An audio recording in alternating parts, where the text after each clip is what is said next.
I'm Caroline. I'll never forget that Thanksgiving dinner. I was sitting at the table, surrounded by 30 relatives, when my father, Henry, stood up and declared, "Our daughter is a thief, and we have proof." He held a white envelope like it was a verdict he'd been rehearsing for weeks and slid it across the table to me. It was a court summons. Every eye in the room locked on my face. My mother, Victoria, was already crying, her favorite weapon at the ready. I looked at the envelope, then at my father, and I smiled. For months earlier, I'd hired a forensic accountant, Lisa Thompson, to trace where the money had gone. What she found didn't just clear my name, it shattered the lie my parents had been building since my grandfather, Oscar, died. Let me take you back 8 months to the week my grandfather was buried. Oscar passed away on a Tuesday in March at the age of 86 due to pneumonia. I drove 3 hours from my apartment in the city to the small town of Riverne, with a population of about 3,500, where everyone knows your business. I grew up there, and my grandfather had a big part in raising me. He taught me to read on his porch, and took me fishing at Lake Serenity every summer until I was 16, and thought I was too cool for it. When I got into nursing school, he sent me a card with a $100 check and a note that said, "Proud of you, Caroline." But in the last 3 years of his life, I hardly heard from him. I called, sent letters, birthday cards, and Christmas notes, but there was no reply. I told myself he was getting older and maybe confused or angry about something I couldn't remember. At the funeral, Henry delivered a eulogy that was so moving it could have won an award. Tears were in his eyes, and his voice cracked at the right moments. "My father was the greatest man I ever knew," he said, gripping the podium.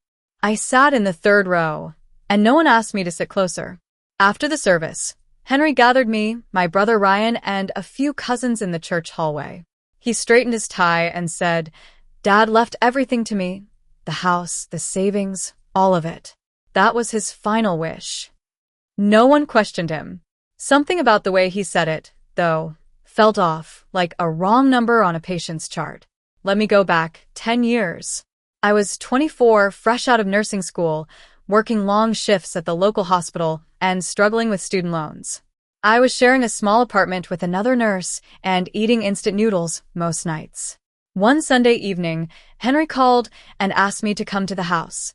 When I got there, he and Victoria were sitting at the kitchen table with a stack of papers. "We need your help, sweetheart," Henry said. "Just your signature. The bank needs a co-signer for the mortgage. It's just for a few months, then I'll refinance and your name will come off." Victoria dabbed her eyes and said, "We could lose the house, Caroline." So I signed. 6 months turned into a year into 5, and 5 into 10. Every time I brought up refinancing, the conversation was the same. "Dad, when are you refinancing? My credit's not good enough yet. Do you want us on the street?" And Victoria would cry like clockwork. That signature cost me dearly. I couldn't get my own mortgage or a car loan without a high interest rate. My credit score bounced between 560 and 600 because Henry was often late on payments, sometimes 30 days, sometimes 60, and he never told me. I found out from a credit monitoring alert at 3 o'clock in the morning. My score had dropped 35 points overnight. I called him the next day, and he said, "Things were tight. I took care of it." But he took care of it with my name. 2 weeks after the funeral, I sat Henry down at his kitchen table and said, "Dad, I need my name off that mortgage this year." No tears, no yelling, just a fact. Henry leaned back in his chair and said, "Now's not the time, Caroline. I just buried my father." "I know, and I'm sorry, but this has been 10 years, I replied. His jaw tightened. "You want me to refinance right now? With what credit?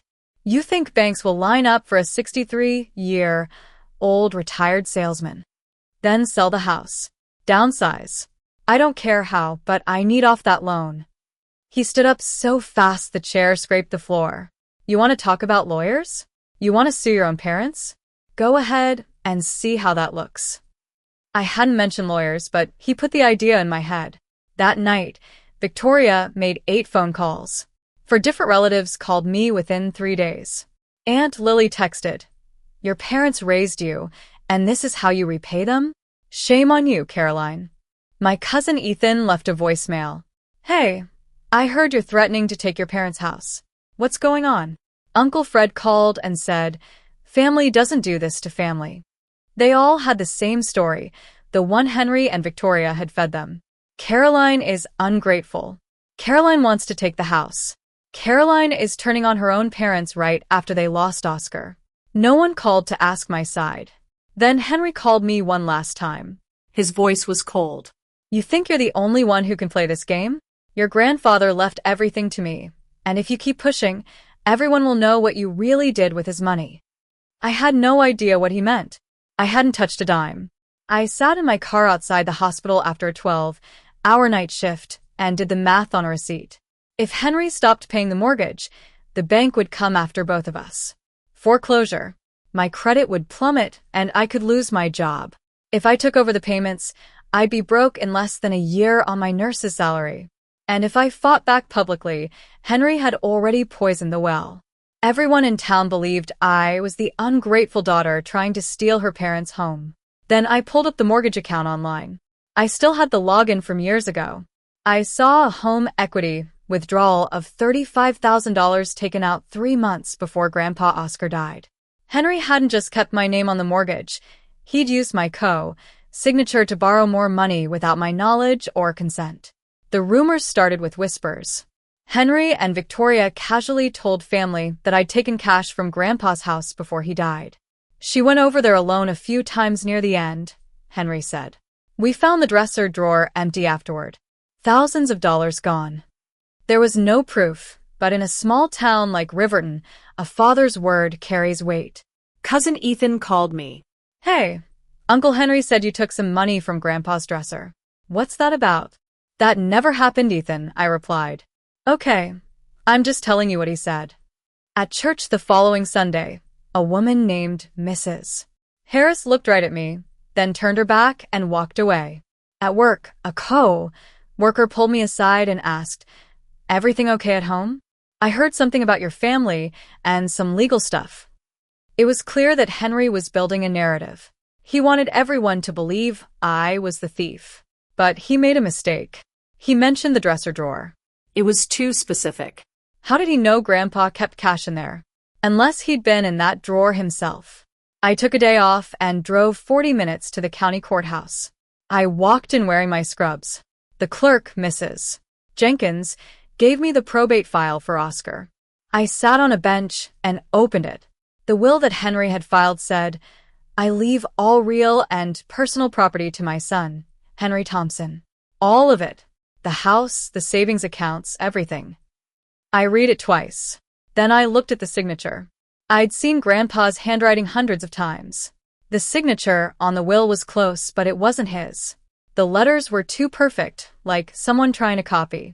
I took a photo of the signature and started searching for a forensic accountant. I found Lisa Thompson through a Google search at 2 o'clock in the morning and booked an appointment. She was calm and professional. 4 months later, 2 weeks before Thanksgiving, I was back in her office.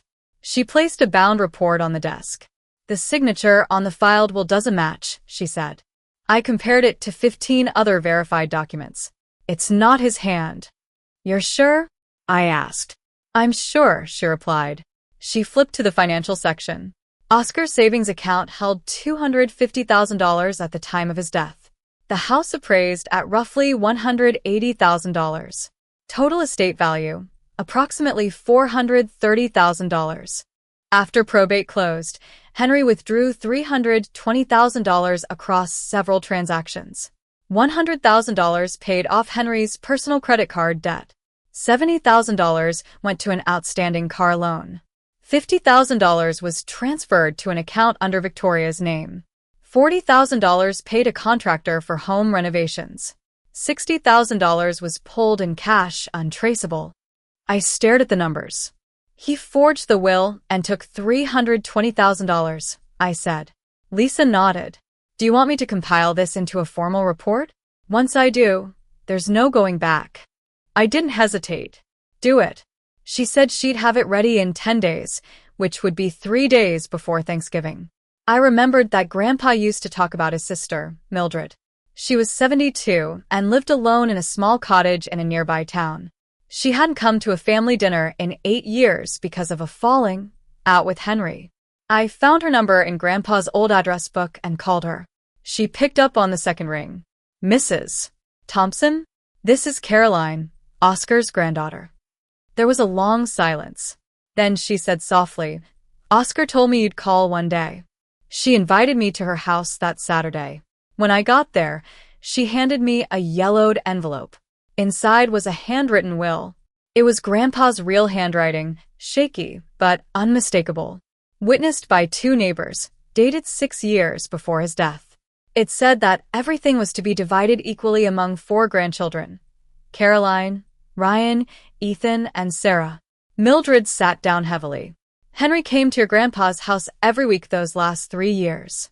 He told Oscar you didn't want to see him anymore. He cut off the phone calls and returned the letters."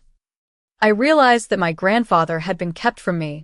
2 weeks before Thanksgiving, Ryan called me. "I need to tell you something," he said. His voice was low and rushed. 2 months ago, I went to the house to get my toolbox from the garage. I came through the side door and Mom and Dad were in the kitchen. They didn't hear me come in. Dad was saying, "She can't prove anything. The will is filed. It's done." And Mom said, "But what if she gets a lawyer?" And Dad said, "Then we go louder. We make her the villain. Nobody's going to believe her over us." "Ryan, did you record that?" I asked. "I hit record as soon as I heard them arguing." "I have the whole thing," he replied. He sent me the audio file and I played it. Henry's and Victoria's voices filled my apartment. Every word was clear. "Why didn't you tell me sooner?" I asked.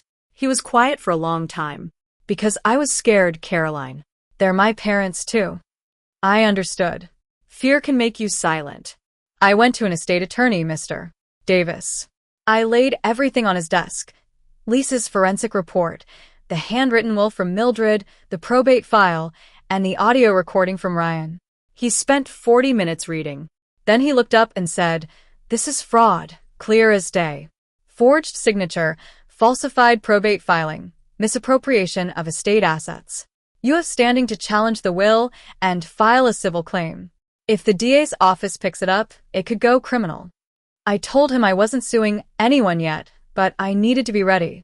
He assembled a packet for me, a summary of the forensic findings, a certified copy of the original will, and a printout of the account transfers showing where the $320,000 went. He put it all in a large manila envelope and sealed it.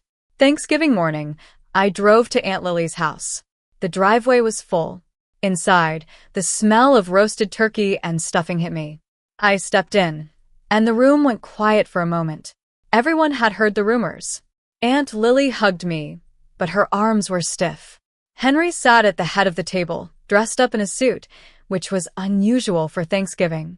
Victoria was beside him, her eyes glistening. Henry saw me and smiled, a cold smile. Mildred arrived 15 minutes later. She came in quietly and sat at the far end of the table. Most of the younger cousins didn't recognize her. We were 20 minutes into the meal when Henry tapped his knife against his water glass. The room went silent. "Before we go around and say what we're thankful for," he began, "I need to address something that's been weighing on this family." He looked at Victoria, and she dabbed her eyes. "Most of you have heard the rumors. Denise and I tried to handle this privately, but our daughter left us no choice." He paused. "After my father passed, we discovered that a significant amount of money was missing from his accounts. The evidence points to one person in this room. Our daughter Caroline is a thief, and we have proof." He reached into his jacket and pulled out a white envelope. He walked around the table and set it in front of me. "This is a court summons. We are suing you for the return of our father's money." I picked it up. I knew it was fake. I'd spent months with a lawyer and knew what a real summons looked like. It had no case number, no clerk stamp, and the font was wrong. I set it down gently. I stood up. "I want everyone here to remember something. I didn't start this. Dad did." I turned to Henry. "Dad, I'm going to ask you one question in front of everyone, and I want a clear answer. Did Grandpa Oscar write that will?" Henry's chin lifted. "Of course he did." You're sure? I asked. His eyes narrowed. Are you calling me a liar in front of my whole family? I didn't answer. I bent down and reached under my chair. I pulled out the manila envelope. I placed it on the table next to his fake summons. I unsealed the envelope. I pulled out the first page, a side-by-side comparison of the signature on the will Henry filed and 15 verified signatures from Grandpa Oscar. I passed it to Aunt Lily. A forensic accountant examined these samples. Her conclusion is that the signature on the probate will is forged. Henry shouted, "That's a lie. You paid someone to make that up." I didn't argue. I'm not asking anyone to believe me. I'm asking you to look. I pulled out the handwritten will. This is Grandpa Oscar's real will. It's written in his own hand, witnessed by 2 neighbors, dated 6 years before his death. It says that everything is to be divided equally among his 4 grandchildren. Mildred stood up. Oscar gave this to me 3 years ago. He said he didn't trust his own son. She told the family how Henry had cut off my communication with Grandpa. I pulled out the last page, showing where the $320,000 had gone. After probate closed, Dad withdrew $320,000 from Grandpa's accounts. $100,000 for his credit card debt, $70,000 for his car loan, $50,000 to Mom's account, $40,000 for home renovations, and $60,000 in cash. Henry grabbed the back of his chair. That's my father's money. He left it to me legally. No, Dad. He left it to us. All 4 of us. You forged his will to take it, I said. The room was silent. Uncle Fred asked, Henry, is this true? Henry looked around the room, searching for support, but he found none. Ryan stood up with his phone in his hand. He played the audio recording. Henry's and Victoria's voices filled the room. Henry sat down heavily. Victoria whispered, I told you this would happen. After that dinner, things changed. No one ate dessert. People left in waves. Most didn't say goodbye to Henry. A few cousins hugged me and said they believed me. Within a week, Ethan and Sarah retained their own attorney. They filed a petition with the probate court to reopen Oscar's estate. The attorney also reviewed Henry's fake summons and said it was a prop with no legal weight. Mr. Davis sent a certified letter to Henry, demanding that he refinance the mortgage and remove my name as co-signer within 60 days. Failure to comply would result in a civil lawsuit. Henry refinanced in 5 weeks. I got the notification from the bank. My name was removed from the mortgage. My credit score started to climb. Mildred called me a week before Christmas. Come by. I have something for you. I drove to her house. She had a box of letters from Grandpa. He'd written them to me over the last 3 years, but had sent them to Mildred because he knew Henry was intercepting my mail. I opened the first letter. Caroline, your daddy told me you don't want to see me anymore. I don't believe it. But if it's true, I just miss you. The last letter was written 2 months before he passed. I'm leaving the house and the savings to you kids, all 4 of you. If your father does something different, find Mildred. She's got the real one. I love you, Caroline. I learned that love doesn't mean letting someone